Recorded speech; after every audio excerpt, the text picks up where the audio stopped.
Madame El Bazaïba, bonjour. Bonjour. Vous êtes secrétaire général du MLC de Jean-Pierre Bemba. Parlons de question de l'heure. Il s'est annoncé sur les réseaux sociaux que Jean-Pierre Bemba, incarcéré à La Haye depuis quelques années, va être libéré d'ici là. Est-ce que c'est vrai ou c'est juste vous voulez faire aider les gens? Non, pas du tout. Le communiqué de la CPI a été déjà lancé. C'est le 21 mars de cette année, le verdict va être prononcé par les instances de la Cour pénale internationale. Donc, nous attendions ces verdicts depuis le 15 juin 2015. Donc, la Cour elle-même, effacement plutôt de la procédure prévue par les statuts de Rome de la Cour pénale internationale en la matière. Nous attendons avec sérénité. Nous savons déjà plus ou moins ce qui va être le verdict. Ce n'est pas un souhait, mais c'est la suite logique. Nous attendons l'acquittement.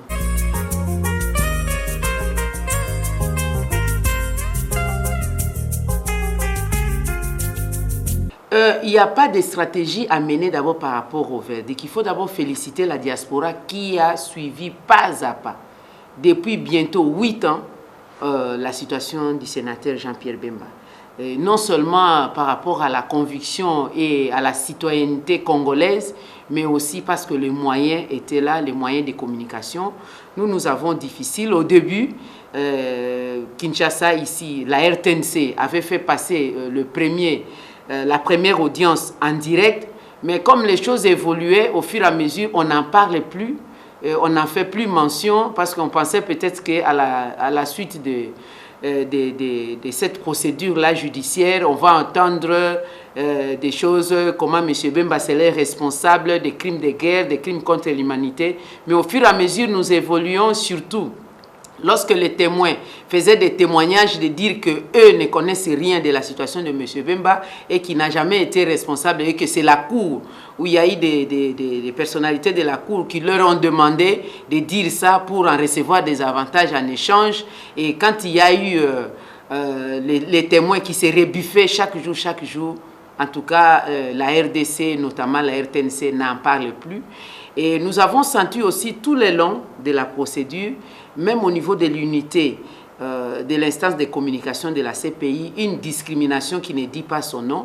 Quand il y a une procédure à l'avantage de M. Bemba, on ne divulgue pas trop. Mais par contre, quand il y a des témoins à charge qui parlent, c'est alors qu'on a fait écho, il y a des communiqués qui sortent, etc. Et même lorsque nous voulons suivre en direct au niveau du site de la CPI, la connexion souvent pose problème. Et sans compter du fait que lorsque les vérités sont en train d'être éclaboussées, eh bien, il y a toujours les huis clos. Et au niveau de l'intérieur, comme on est dans le vécu quotidien, ça s'est moussé un peu, mais la diaspora a tenu vraiment debout jusqu'à présent. Et la diaspora est mobilisée. Toutes les fédérations, la représentation MLC à l'extérieur, en Europe, l'Amérique et même certains pays d'Afrique, ils sont en train de s'organiser. Les représentations, elles s'organisent pour arriver ce jour-là, être nombreux. Le 21 mars, c'est un appel aussi que je lance à tous les Congolais, à tous les sympathisants, même les Ivoiriens avec qui nous vivons la même situation en rapport avec le président Gbagbo. Eh bien, nous vous appelons nombreux, venez nombreux le 21 mars à 14 h à la Cour pénale internationale pour que nous puissions attendre nous-mêmes. Il ne faut pas que les gens nous racontent comment ça va se passer, le verdict, parce que nous croyons à l'indépendance des juges. Les juges ont excellé plusieurs fois. Premièrement, le juge, en son temps, avait demandé au bureau du procureur de requalifier les accusations parce qu'on ne pouvait pas poursuivre le sénateur Jean-Pierre Bemba sur pied de l'article 25 des statuts de Rome. Ça, c'était vraiment l'indépendance des juges qui ont pris de la hauteur pour dire non, M. Bemba, personnellement, on ne peut pas l'incriminer parce qu'il n'a jamais été à Bangui entre octobre 2002 et mars 2003. Et après, les juges se sont encore prononcés pour accorder la mise en liberté provisoire au sénateur Jean-Pierre Bemba, nonobstant du fait que le bureau du procureur refusait. Si cela n'a pas été exécuté, il y a eu un problème pour le pays d'accueil. Pour le moment, concernant l'affaire principale, le problème des pays d'accueil ne se pose plus. Même à l'affaire, la deuxième affaire sur la subornation des témoins, les juges aussi ont pris de la hauteur pour octroyer la mise en liberté provisoire à tous ceux qui étaient poursuivis à ces sujets. La preuve, l'avocat Maître Kilolo est libre de tout mouvement, l'honorable Fidel Babala, M. Jean-Jacques Mangenda et même les témoins qui étaient incriminés, tous sont libres de tout mouvement, y compris le sénateur Jean-Pierre Bemba, mais il attendait ce verdict dont je viens de vous parler pour le 21 mars. Venez nombreux, et des Quinois et tous les Congolais, partout où vous vous trouvez, soyons nombreux le 21 mars 2016 à La Haye.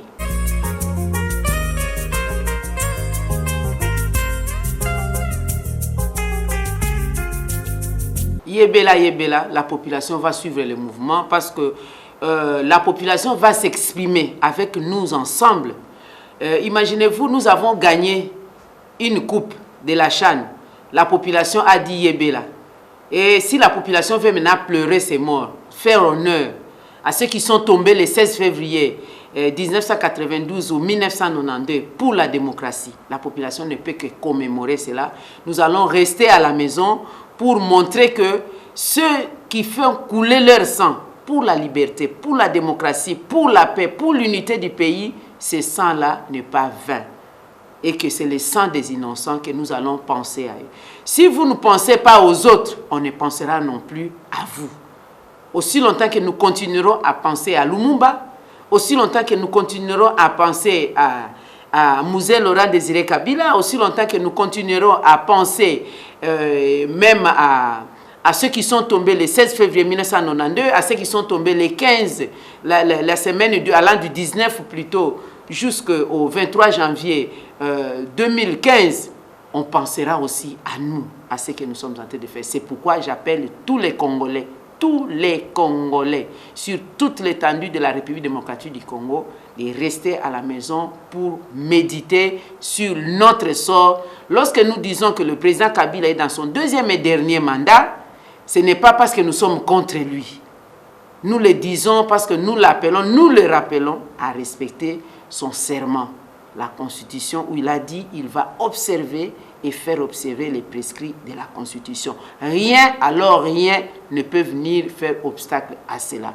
Et il y a eu aussi des gens qui ont demandé comme ça en 1992, le 16 février, pour dire oui à l'ouverture de la conférence nationale, non à la dictature. Nous devons penser à eux, comme nous pensons aussi à ceux qui étaient tombés le 4 janvier 1959. Si nous ne pensons pas à eux, c'est que nous renions notre histoire, nous faisons un déni à nous-mêmes.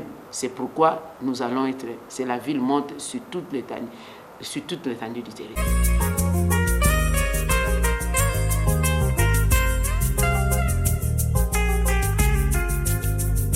Le MLC a été plus que clair. Nous avons dit au président Kabila que le dialogue est inopportun. Pour le moment, il n'y a aucune crise. Il n'y a pas de crise dans notre pays qui nécessite à ce que nous nous mettons ensemble. En son temps, il nous avait appelé en 2013 pour parler de concertation nationale. C'est aussi un dialogue, il n'y a que le mot qui change. Nous sommes allés à ce dialogue pour dire comment est-ce que nous, Congolais, qu'on soit de la majorité ou de l'opposition, nous pouvons donner le meilleur de nous-mêmes, nos idées, pour couper court à tous les envahisseurs, notamment, c'était la question du M23 qui s'était posée. Le MLC y a participé. C'est vrai que d'autres compatriotes, notamment l'UDPS et l'UNC, n'avaient pas voulu et tant d'autres. Nous sommes allés, nous avons donné nos idées et ces idées-là ont porté. La preuve, le M23, même si on peut en parler, on ne peut plus en parler en des termes comme c'était avant les concertations nationales. La preuve, Mamadou Ndala, notre héros national aujourd'hui, venait du MLC. La preuve, le général Baouma, qui a contré même l'ADF Nalou, venait du MLC, parce qu'à cette époque, il faut dire que le MLC était dans le mouvement armé. Nous avons déversé tous ces frères et sœurs-là dans l'armée nationale, et ils y ont travaillé correctement en bons citoyens de la République, parce qu'ils étaient formés à une idéologie de la défense et de la sécurité de la nation. C'est vrai, ce qui leur est arrivé, Dieu seul sait, et leur sang aussi continuera à venger pour l'unité de la nation. Mais pour le moment, Parmi les résolutions des concertations nationales, c'était le respect de la Constitution, l'organisation des élections présidentielles dans le délai constitutionnel et tant d'autres résolutions. Il y en avait 678 et nous avons repris les 100 prioritaires, les 100 résolutions prioritaires, mais qui n'ont jamais été appliquées à ces jours. Je parle en passant qu'il y avait aussi la loi de l'amnistie. Même ceux qui n'avaient pas participé aux concertations ont bénéficié de l'amnistie. Notamment, il y a eu certains compatriotes de l'UDPS qui étaient arrêtés pour raison d'opinion, qui ont eu la libération grâce à cette amnistie. Malheureusement, cette amnistie-là est en train de se faire appliquer à 2 temps. Nous continuons encore à enregistrer des détenus là-bas d'opinion, notamment nos fils Baouma et Yves Makwambala. Nous avons aujourd'hui Christopher qui est d'ailleurs malade à l'hôpital. Nous avons encore Dio Mindongala et tant d'autres, n'est-ce pas? Mais nous voulons que cela soit appliqué. Alors, pour le dialogue, j'y reviens pour dire le dialogue est inopportun. Ce qui est important aujourd'hui, c'est aller aux élections. Et les élections doivent être organisées dans les délais constitutionnels. C'est vrai, il y en a qui disent non, les élections, ce n'est pas une garantie pour la paix, pour le développement, etc. Si, j'ai dit, même si les élections ne sont pas une garantie pour la paix, pour le développement, mais au moins ça nous permet de faire vivre la démocratie. Et l'alternance au pouvoir, c'est l'oxygène de la démocratie. Sans oxygène, la démocratie ne peut pas vivre. Une personne ne peut pas vivre sans oxygène et la démocratie ne peut pas vivre sans alternance politique. La non-tenue des élections présidentielles dans les délais constitutionnels, c'est ça la cause d'instabilité. Je pense que le président Kabila n'acceptera pas de porter la responsabilité de l'instabilité du Congo parce qu'il en a bénéficié, lui, de cette constitution-là. Il a même eu un bonus de 2001 à 2006, il avait 5 ans de plus. La constitution n'a parlé que de 2 mandats. Lui, il aura totalisé 15 ans. Et il respecte la constitution les protège. C'est pourquoi nous disons Tosaba Tosayo. La constitution les protège. Non seulement il y a toutes ces dispositions de défense et des droits humains, je voudrais dire, mais il y a aussi l'article 104 de la constitution qui fera de lui sénateur à vie. N'est-ce pas? Il y a même toute une loi particulière que nous sommes en train d'étudier au Parlement, ça se trouve pour le moment à l'instance du Sénat, où on va étudier, on va mettre en place une loi sur les anciens chefs d'État. Et donc, il aura des avantages voulus, en termes même financiers, en termes de sa famille politique ou biologique, pour qu'on ne peut pas les poursuivre, à moins que ça soit une infraction de droit commun. Sinon, pour des raisons d'opinion, parce qu'il a été dans ses fonctions, on ne peut pas les poursuivre. Et je crois que s'il obtient l'alternance politique, lui, il est fait. Le 20 décembre 2016, passation civilisée du pouvoir, il se fera un grand dans ce monde, à commencer par le Congo, l'Afrique et dans le monde entier. Il sera une référence comme on le voit ailleurs. Pourquoi pas nous ?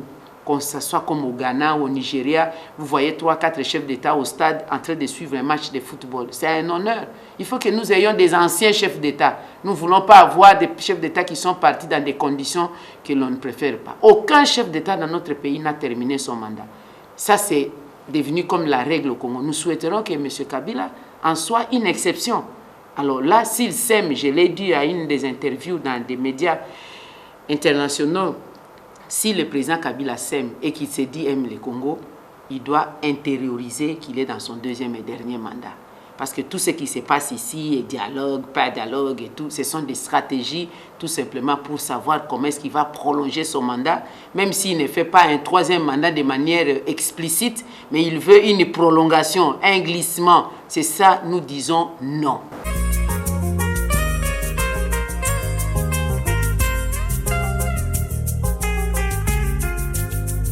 D'ailleurs, c'est le MLC et les autres partis de l'opposition, notamment la Dynamique, le G7, qui avons fait la pression, beaucoup de pression pour que nous puissions avoir l'élection des gouverneurs.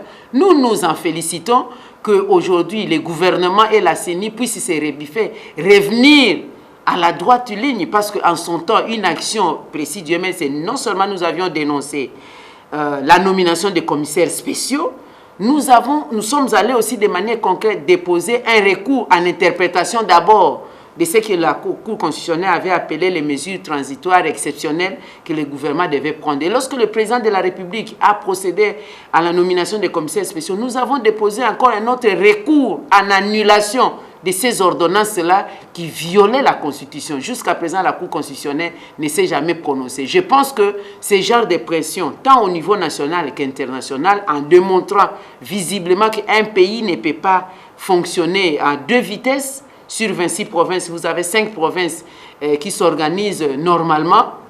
Kinshasa, Nord Kivu, Sud Kivu, Maniema et le Congo central. Les restes des provinces, 21 provinces, vont être dirigées par 3 individus sans contrôle. Est-ce que vous pouvez imaginer combien est-ce que la République démocratique du Congo a perdu en termes de gouvernance? Il y a eu là-dedans la corruption, le détournement des deniers publics, il n'y a aucun contrôle, mais c'est très grave. Nous, au niveau du Parlement, nous allons interpeller qui des droits, essentiellement le Premier ministre. Il doit nous expliquer pendant toutes ces périodes où est allé l'argent du trésor public. Alors, je pense que maintenant qu'ils sont rentrés, ils ont redonné le calendrier, que nous aurions d'ailleurs voulu que ce calendrier fût inclus dans un calendrier tout à fait global, malheureusement, mais nous allons y aller parce qu'en fait, je vous informe que le MLC avait aligné les candidats et avait même déjà payé la caution. Nous n'attendions que les élections. Il en est de même d'ailleurs pour les élections des députés provinciaux. Nous avions même payé la caution. Nous avions dénoncé cette escroquerie électorale. Donc nous sommes prêts à y aller aux élections et nous saluons le fait qu'aujourd'hui, désormais, le MLC fera front commun avec le G7 parce qu'au sein de la dynamique, il faut quand même le dire, le MLC est le seul parti qui est très intéressé par les élections des gouverneurs parce que c'est nous qui avons des députés provinciaux. Eh bien, au niveau de la dynamique, nous allons, du G7, nous allons collaborer avec les partis tels que le MCR, l'ARC, le PDC, l'UNAFEC et l'UNADEF, qui ont eux aussi des députés provinciaux. Donc on va aller de coalition en coalition, MLC et les partis de G7.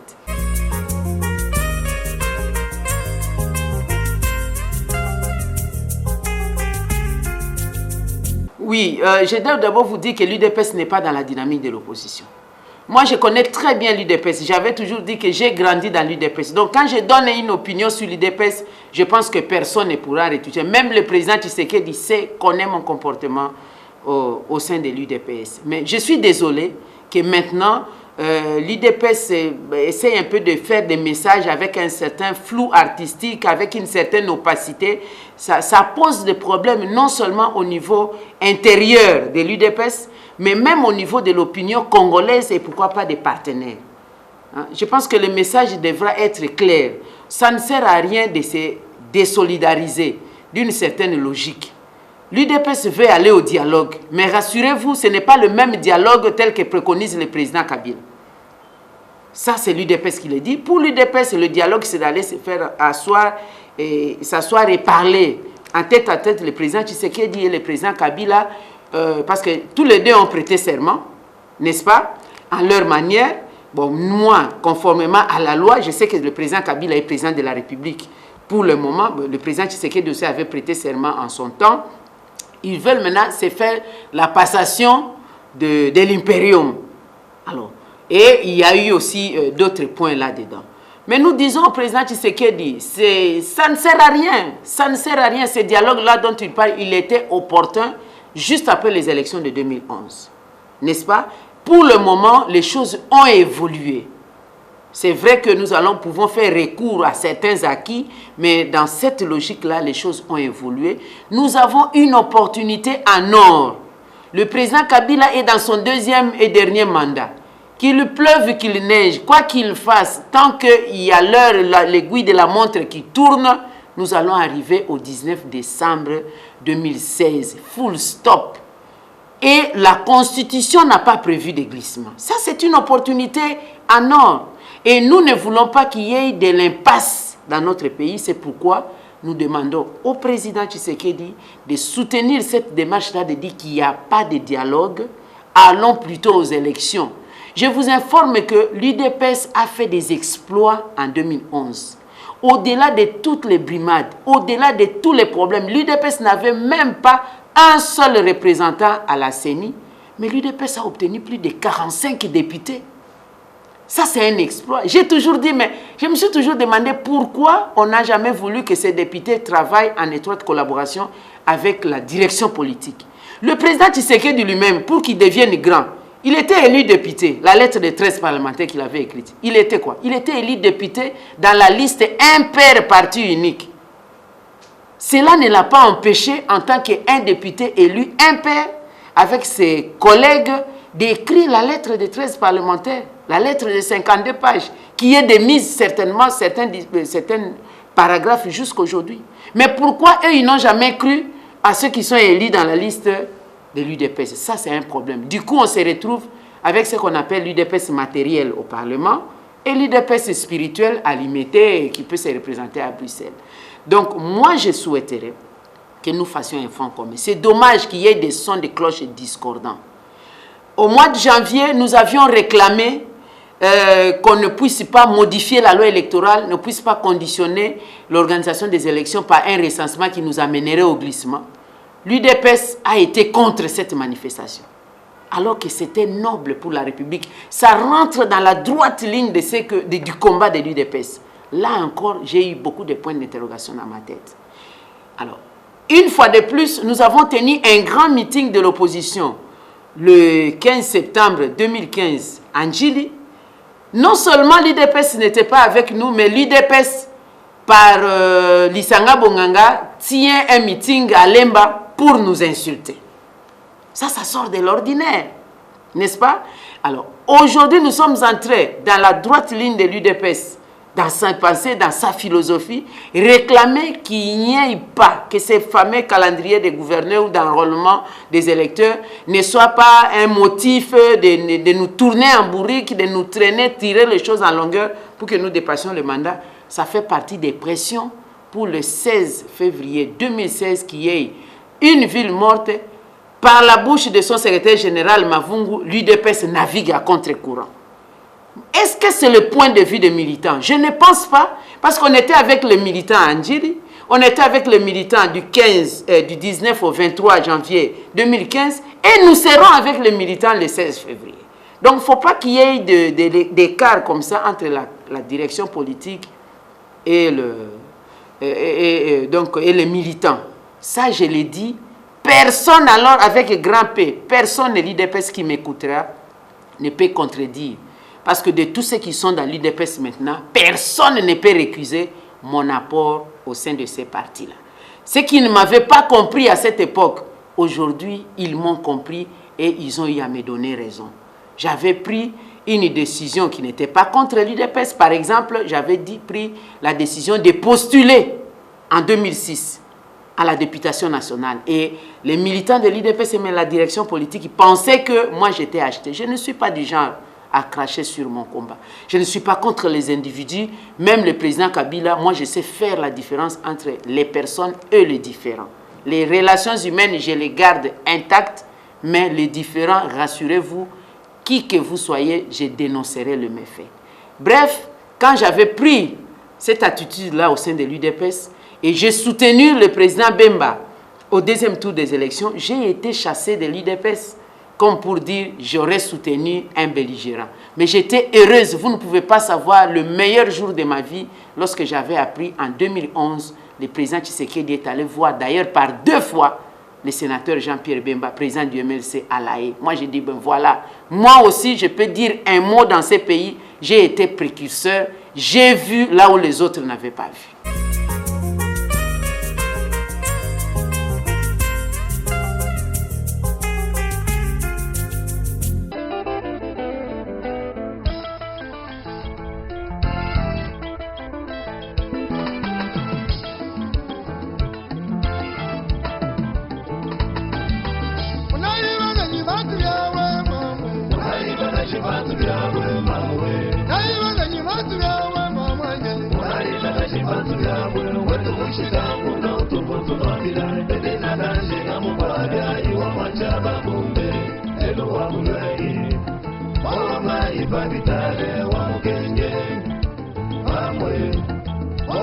Ibabita